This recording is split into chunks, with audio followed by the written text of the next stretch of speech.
Dr. Colleen Fogarty, the department chair for the University of Rochester Department of Family Medicine, is back with us. Doctor, good morning. Morning, Mark. An important and timely topic this morning, mental health and COVID-19.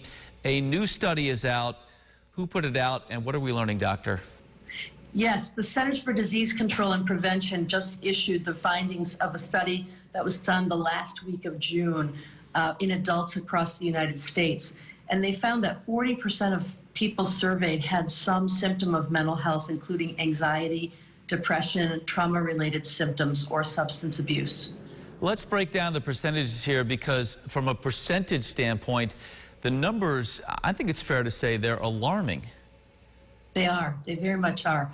So in the findings, about 30% of the folks interviewed had symptoms of an anxiety or depression-related disorder, and 26% had symptoms related to a trauma or stress-related disorder specifically related to the pandemic. And about 13% of people surveyed had talked about increasing their substance abuse in order to cope with the pandemic or the stress or emotions related to it. So these are big numbers that are really important to note. What about suicide? There was data there as well.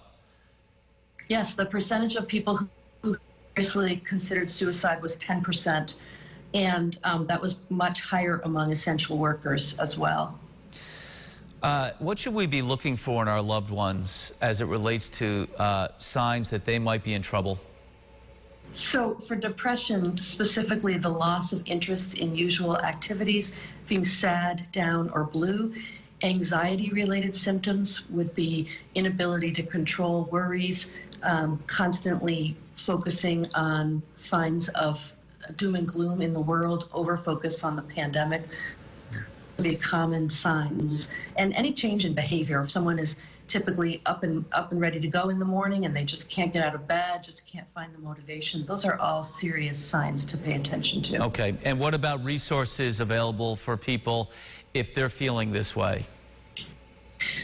Definitely getting in touch with the primary care team. The offices are doing in-person visits, also still able to do video visits. Sometimes it may be hard for a person to talk with their physician or nurse practitioner about this, and we really encourage you, if you're not feeling yourself, please come talk to us. We're skilled at identifying and assisting with things. Certainly an important conversation. Doctor, thank you as always for your insight and the time as well. We will leave with that number, the National Suicide Hotline number, 800-273-8255. It is 24 hours a day.